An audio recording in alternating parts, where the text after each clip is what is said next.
Good morning students. आज अपन ले रहे हैं फ्यूचर कंटिन्यूस टेंस। पिछले वीडियो में मैंने आपको फ्यूचर सिंपल या फ्यूचर इनडेफिनेट टेंस आपको बताया था, समझाया था। मैं मानता हूँ कि आपने इसकी प्रैक्टिस की होगी। आगे का टेंस अपन लेते हैं फ्यूचर कंटिन्यूस टेंस। कंटिन्यूस का मतलब होता है प्रोग्रेसिव, यानी कि रेगुलर। जो घटना या जो भी कार्य एक्शंस फ्यूचर के अंदर, फ्यूचर यानी भविष्य के अंदर जब भी वो घटित हो रहा होगा या उस समय चल रहा होगा, तो उस चीज़ को समझाने के लिए हम फ्यूचर कंटिन्यूस टेंस का यूज़ करते हैं।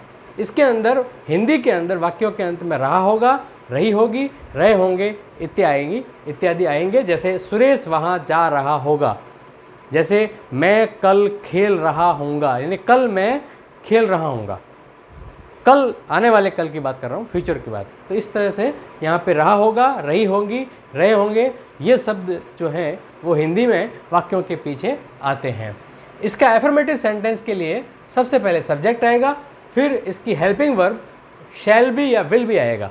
जैसा कि मैंने सिंपल फ्यूचर के अंदर बताया था आपको कि शैल का यूज़ जो है वो आई और वी के साथ में करते हैं, और विल का यूज़ जो है रेस्ट सभी सब्जेक्ट के साथ में हम करते हैं। तो ठीक वैसे ही यहाँ पे शैल बी का यूज़ भी आई और वी के साथ में होगा, और विल बी का यूज़ जो है वो सभी बाकी बचे हुए सब्जेक्ट के साथ में होगा। लेकिन आप अगर चाहें तो मॉडर्न इंग्लिश के अनुसार आप विल बी का ही यूज़ कर सकते हैं, सारे सेंटेंस के अंदर विल का ही यूज़ कर सकते हैं, ये कन्फर्म है। तो ये शैल बी और विल बी इसकी हेल्पिंग वर्ब हो गई। उसके बाद में मेन वर्ब की फर्स्ट फॉर्म के साथ में आईएनजी आएगी, और उसके बाद में ऑब्जेक्ट, फिर प्लेस और फिर टाइम, देन फुल स्टॉप लगाना है।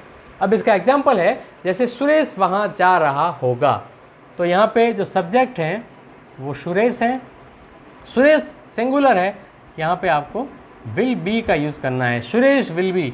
फिर मेन वर्ब है गो, गो प्लस आएगा आईएनजी, गो फर्स्ट फॉर्म है, गो प्लस आईएनजी, गोइंग, कहाँ जा रहा होगा, टू देयर। इस तरह से Suresh will be going to there. Radha मंदिर में नाच रही होगी, तो यहाँ फिर से जो सब्जेक्ट है वो राधा है, राधा के साथ में भी विल बी। नाचना को कहते हैं dance, dance plus ING, dancing in the temple. तो इस तरह से आपको ये एफर्मेटिव सेंटेंस बनाने हैं। नेक्स्ट है नेगेटिव सेंटेंस।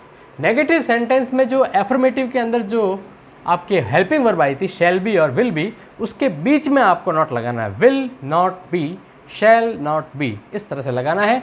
बाकी का सेंटेंस सेम वैसा का वैसा रहेगा, subject plus will not be या shall not be plus main verb की first form plus ING, object, place, time और फुल स्टॉप।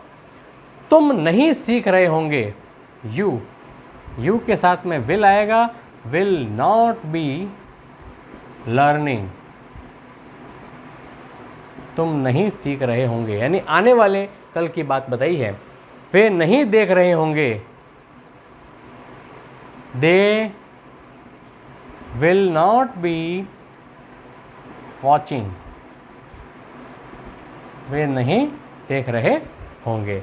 उसके बाद में है इंट्रोगेटिव सेंटेंस। इंट्रोगेटिव सेंटेंस जिसमें कि हम हेल्पिंग वर्ब को वाक्य के सबसे आगे लगाते हैं, या यूँ कह दें हम कि हिंदी के अंदर क्या से शुरू होने वाले वाक्य जो हैं जिसका उत्तर आंसर हमेशा यस और नो में होता है, उसके लिए हम इंट्रोगेटिव सेंटेंस बनाते हैं। जैसे इसमें जो इंट्रोगेटिव सेंटेंस का जो पैटर्न है उसमें विल और शैल हेल्पिंग वर्ब आगे आएगी, फिर सब्जेक्ट आएगा और उस सब्जेक्ट के बाद में ये बी आएगा, ये ध्यान रखना है। फिर मेन वर्ब की first form plus ING, object, place, time और क्वेश्चन मार्क लगेगा।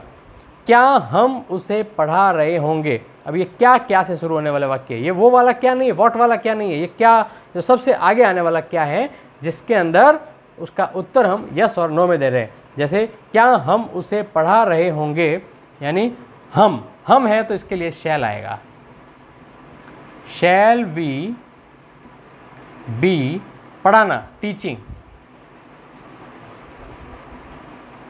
Teaching him. क्या हम उसे पढ़ा रहे होंगे, शैल वी बी, यहाँ पे सब्जेक्ट बीच में आएगा और बी उसके बाद में आएगा। क्या छात्र मैदान में खेल रहे होंगे, will students be playing in the ground question mark. Will students be playing in the ground. तो इस तरह से आपको बहुत ही सिंपल है ये सेंटेंस बनाना फ्यूचर कंटिन्यूस के लिए, तो आप इसको प्रैक्टिस करें। अगला हम लेंगे WH टाइप इंट्रोगेटिव सेंटेंस। अगला सेंटेंस है WH टाइप इंट्रोगेटिव सेंटेंस। ये वो इंट्रोगेटिव सेंटेंस है जो WH से शुरू होते हैं। WH वर्ड जैसे कि वॉट, वेयर, वैन, वाई इत्यादि, जैसे मैंने आपको पिछले वीडियो में बताए हैं, वो सबसे पहले आएंगे। उसके बाद में हेल्पिंग वर्ब विल और शैल आएगी, फिर सब्जेक्ट आएगा, फिर बी आएगा, उसके बाद में मेन वर्ब की फर्स्ट फॉर्म प्लस ING, फिर ऑब्जेक्ट, प्लेस, टाइम और देन क्वेश्चन मार्क। अब यहाँ पे ये WH वर्ड है, जैसे कहाँ, क्या, ये आएंगे बीच में। वह कहाँ पढ़ रहा होगा, तो सबसे पहले आपको WH वर्ड लगाना है। कहाँ को कहते हैं वेहर, तो वेहर आ जाएगा। फिर वह है, वह के लिए हेल्पिंग वर्ब विल या शैल में से विल आएगी। वेहर विल ही, और फिर आएगा बी, और उसके बाद में है पढ़ना, यानी कि स्टडिंग भी कर सकते हैं और रीडिंग भी कर सकते हैं, तो studying.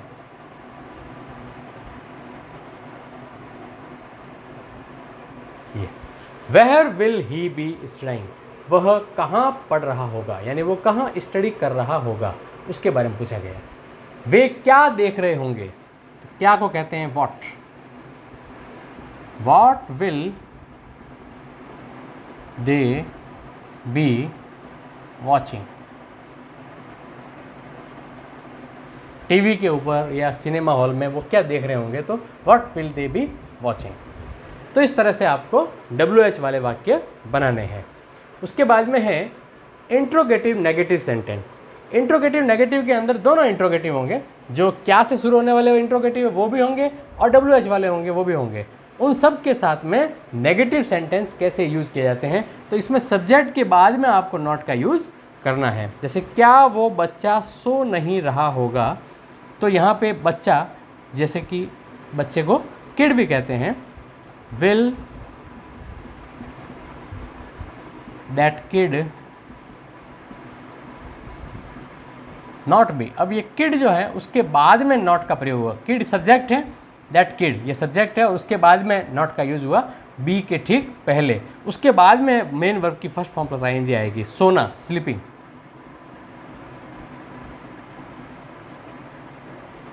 Will that kid not be sleeping, क्या वह बच्चा नहीं सो रहा होगा। वह क्या नहीं बना रही होगी, ये WH वाला है। ये तो इंट्रोगेटिव सिंपल था, ये WH वाला है। वह क्या नहीं बना रही होगी, what will she not be making.